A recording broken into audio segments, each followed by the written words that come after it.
जी। High court Patna की स्थापना, high court Patna की स्थापना 9 फरवरी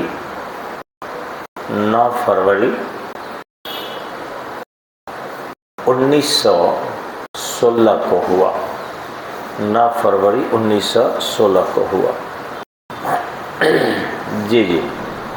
नेक्स्ट है, ये तो जानते होंगे आप लोग कि राजकीय प्रतीक क्या है। बोलते जाइए जोर जोर से। बोधि वृक्ष राजकीय प्रतीक। जी जी। आगे राजकीय पुष्प गेंदा, राजकीय पुष्प गेंदा का अंग्रेजी क्या होता है?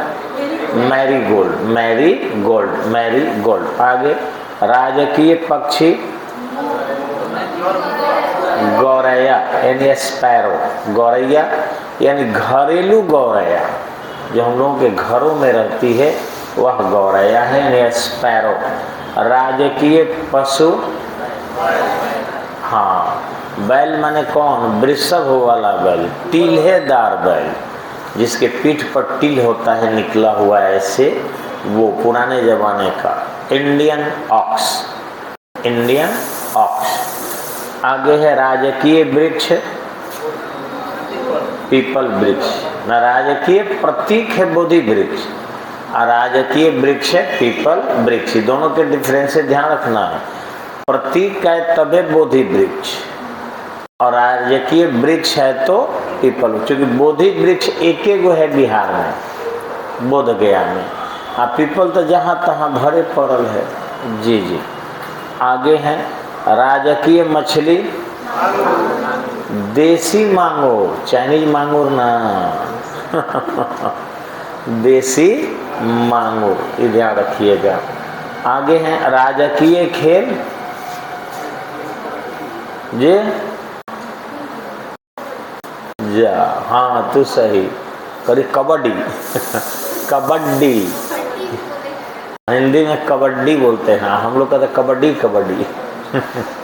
आगे बिहार में प्रमंडलों की संख्या 9, बिहार में जिलों की संख्या 38, याद है आप लोगों को। और बिहार में ब्लॉक की संख्या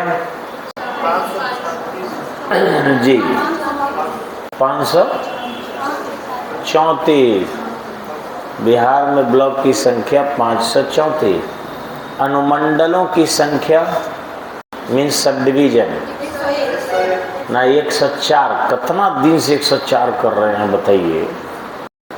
104। इतना सिंपल सिंपल क्वेश्चन माने गलत होता है तो बड़ा आश्चर्य होता है। ठीक है, चलिए बिहार का अक्षांशीय विस्तार और 24, 20, 10, 27, 31, 15। 24, 20, 10, 27, 31, 15। और बिहार का देशांतरीय विस्तार 83, 19, 50, 88, 17, 40। कोहड़िए मत आप लोग। 24, 20, 10, 27, 31, 15 ये अक्षांशीय विस्तार है, याद होना चाहिए आपको एकदम। उत्तरी अक्षांश से उत्तरी अक्षांश के बीच 24, 20, 10, 27, 31, 15 उत्तरी अक्षांश से उत्तरी अक्षांश के बीच बिहार है।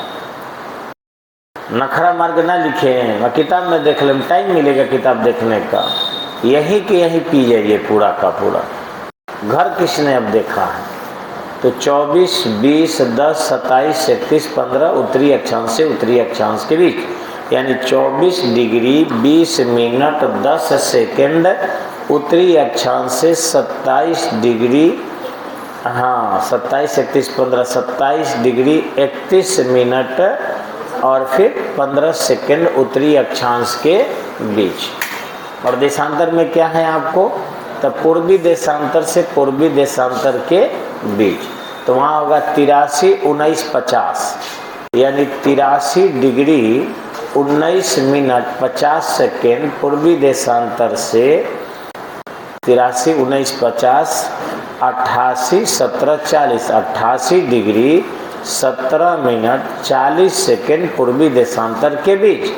पूर्वी से पूर्वीय होगा, ये ध्यान रखना है। जैसे उत्तरी अक्षांश से उत्तरी अक्षांश से पूर्वी देशांतर से पूर्वी देशांतर के बीच, ये सब कंठस्थ होना चाहिए। चलिए बिहार की चौहद्दी कोई बता दीजिए आप में से। हाँ रिया बोलिए। उत्तर में नेपाल, हाँ, दक्षिण में झारखंड, पूरब में पश्चिम बंगाल, पश्चिम में उत्तर। तो पूरब में पश्चिम बंगालिका है। पूरब में पूरब बंगाल होला कि पश्चिम बंगाल होला? हाँ, बिहार के पूरब बोल रही या कह रही है पश्चिम बंगाल? चलिए नाम है ना, बैठ जाइए। ये क्वेश्चन आईएएस के इंटरव्यू में पूछा था कि पश्चिम बंगाल भारत के किस दिशा में पड़ेगा? तो जो केरल का लड़का था वो बोल दिया क्या, पश्चिम में। क्यों? पास किया क्यों? तो पश्चिम लगा है कि नहीं? तो कहा क्या पढ़ के आया? तो बिल्कुल पढ़ के आए हैं। हाँ, जब पूरब में रहता तो पूरब बंगाल होता, पश्चिम में तब ना पश्चिम बंगाल। नाम देने वाला कोई बेवकूफ होगा कि सही नाम दिया होगा? हाँ लेकिन वो भारत के पूछा था, तो भारत में वो नाक नहीं आता है। कोई कहे कि आँख जो है कहाँ है, तो आप कहिएगा कि नीचे। तो कौन से? तो ललाट से नीचे ही ना है। ये कोई मतलब हुआ? दिमाग लगाते हैं। उस बच्चे को याद नहीं था क्योंकि वो नहीं जानता था। वही इनका कोशिश किए है कि इनको भी कंफ्यूजन में डाले हैं। चलिए आगे। सबसे ज़्यादा सीमा बिहार के किस राज्य से लगती है? भारत से। मन नेपाल राज्य है भारत का। गई रिया, पक्का डंडा लेके पिटना पड़ेगा। हाँ बोलिए। जी नहीं, झारखंड से। क्या दिमाग है आप लोगों का? झारखंड से सबसे लंबी सीमा लगती है बिहार की, एकदम से। और ऐसे भी तो पूरा पश्चिम बिहार 483 किलोमीटर है। तो 483 किलोमीटर तक कम से कम सीमा झारखंड से लगेगा। फिर उत्तर दक्षिण तो 345 किलोमीटर न है, तो कैसे यूपी से लगेगा? ये कॉमन सेंस समझना चाहिए। कितना घूमा है तब भी। जी जी, आगे बताएंगे कि नेपाल से बिहार के कितने राज्य जिला जुड़ा है? 7 जिला। कल ऑनलाइन में बताए हैं हम। नेपाल से कितना जिला है? 7 जिला। और उत्तर प्रदेश से कितना जिला सटा है? उत्तर प्रदेश से कितने जिले हैं? 7 जिला। बहुत बढ़िया। और झारखंड से 8 जिला। जी नहीं, 9 जिला। झारखंड से 9, बंगाल से 3। तो नेपाल से कितना? 7। यूपी से कितना? अभी सुन रहे तो बोलो ना, क्या उंगली बजाने आई है? बिहार से नेपाल की सीमा के कितने जिले लगे हैं? 7। यूपी से बिहार के कितने जिला लगा है? 7। और झारखंड से 9 और बंगाल से 3। जी जी। अब पश्चिम बंगाल से अच्छा 3 है। चलिए ठीक है, तो इतना समझ गया। ये बताएंगे कि बिहार का राज्य गीत क्या है? बिहार के राज्य गीत। मेरे भारत के कंठाहार, तुझको सत सत बंदन बिहार। मेरे भारत के कंठाहार, तुझको सत सत बंदन बिहार। ये बिहार राज्य का राज्य गीत है। मेरे भारत के कंठाहार, तुझको सत सत बंदन बिहार। मैंने 100 बार वंदना कर रहे हैं हम बिहार की। मेरे भारत के तुम कंठाहार हो, मंगटिका नहीं हो। कंठाहार हो। बताइए तो नीचे लिया रख लो, इसको ऊपर ना ले जाना चाहिए ललाट पर। हमारे जैसा आदमी रहता तो कहता मेरे भारत के मंगटी का बिहार के गीत लिखते तो क्या कंठाहार, अब पैजनिया बना दीजिए, छागल बना दीजिए, ये बिछिया बना दीजिए, कोई मतलब है? बिच्छी कितना दिन तक बिना सांस लिए जीवित रह सकती है? जितने लोग बताएंगे 2-2 रुपया प्राइज। बिना सांस लिए बिच्छी कितना दिन तक रह सकती है? कोई भी आदमी बता दीजिए जी। 6 डेज जी, 6 दिनों तक बिना सांस लिए जीवित रह सकती है। ये सब जान, सबसे ज्यादा दिन तक बिना सांस लिए जीवित रहने वाली जीव बिच्छी होती है। बिच्छी में बहुत खासियत है। कौन ऐसा जीव है जो जिंदगी में एक ही बार माँ बनती है जी? बिच्छी और केकड़ा, ये जिंदगी में एक ही बार लोग माँ बनते हैं। ध्यान रखिएगा, दोबारा नहीं, पता नहीं क्या है। हमें केकड़ा के पेट में बहुत से बच्चा था, हम पेटवा खुल जाता है उसका। मैंने सब बच्चवा झाड़ के काकिया छोड़ दिया, अब माँ को डाल दिए किनारे, वो घेर दिए जो खाना पीना भात हो तो डालेंगे। वो कहे कि धीरे धीरे धीरे धीरे पियरा गई, हम मर गए। ऐसे कुछ होता होगा ऐसा, ऐसे बच्चे भी खा जाता है मम्मी को। बिच्छियों के बच्चा मम्मी को खा जाता है और केकड़ा के बच्चा भी मम्मी को खा जाता है। जी जी जी, चलिए आगे। बिहार का राज्य प्रार्थना क्या है जी? मेरी रफ्तार पे सूरज की किरण नाज करे। बिहार का राज्य प्रार्थना है मेरी रफ्तार पे सूरज के किरण नाज करे। इतना ना हम विकास करते हैं भारत में कि सूरज की किरण भी नाज करता है, सोचने की बात है। मेरे रफ्तार पे सूरज की किरण नाज करे, ऐसी परवाज दे मालिक की गगन नाज करे। वो नजर दे कि करूं कद्र हर एक मजहब की, वो मोहब्बत दे मुझे अमनों में अमन नाज करे। यही है आपका बिहार के राज्य प्रार्थना। एकदम, अब कानूनी हिसाब से तो ठीक है, लेकिन लिखने वाला बहुत बेकार है। इतना सांस सब आजकल रह गया है। हमारे इतने पहले के रविन्द्रनाथ टैगोर देखिए तो, जन गण मन, कितना छोट छोट शब्द, जन गण मन, बीच में एगो 4 लेटर लाए, अधिनायक जय है।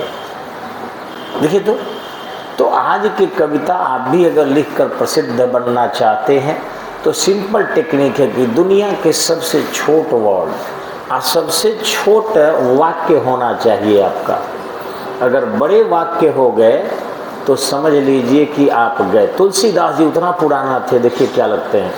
श्री गुरु चरण सरोज रज, कितना छोटा छोटा वो शब्द है। श्री गुरु चरण सरोज रज, तब निज मन मुकुर सुधा, वो छोटा छोटा लिखते हैं। इससे भी पुराना चैतन्य महाप्रभु क्या कहते, हरे राम राम राम हरे हरे, हरे कृष्णा कृष्णा कृष्णा हरे हरे। आई बेवकूफ़ा देखिए कैसे लिखता है। लिखता है मेरी रफ्तार, रफा बोलोगे ना करी, पे सूरज की किरण नाज करे। हाथ ना सांसें फूल दू बार लेने के परेशान। इसीलिए कोई नहीं जानता, अगर आप में से कोई भी आदमी पूरा बिहार राज्य गीत गा देगा, अभी उसको 21,000 का प्राइज दूंगा। 50 आदमी बैठे हैं ना, कम से कम 50 आदमी में जे गा देगा खड़े होकर 50,000 रुपया लीजिए, 51,000 लीजिए। और पूरे बिहार में नीतीश भी गा देंगे तो 1 लाख रुपया देंगे। बिहार के राज्यपाल गा देंगे तो 5 लाख। बेवकूफ़ी के कुछ चीज स्वीकार कर लेने से मुख्यमंत्री बनने से होता है। उसके लिए ब्रेन चाहिए, और नहीं तो तुम ब्रेन वाला को प्रशासन में बुलाओ, उससे नाम तुम ही कमाओ, लेकिन उसको रखो कम से कम कि क्या होना चाहिए।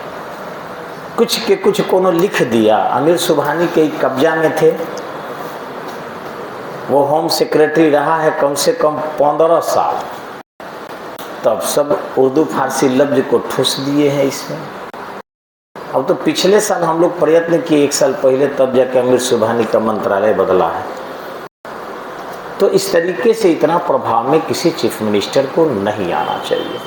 तो चलिए आते हैं हम लोग, अभी तक के लिए इतना ही, क्योंकि सर आ गए हैं, इसलिए सर से आप लोग इंग्लिश सीखिए बहुत अच्छे तरीके से और ढंग से कॉम्पिटिटिव अंग्रेजी समझिए, क्योंकि बच्चों की स्थिति अंग्रेजी में देखकर सर भी परेशान हैं और हम भी परेशान हैं। और इस छपरा के टीचिंग मेथड की देन है कि वो कोचिंग को भी ट्यूशन बना देते हैं। कोचिंग को कोचिंग रखिए, ट्यूशन मत होने दीजिए, ठीक है। तो आते हैं, धन्यवाद।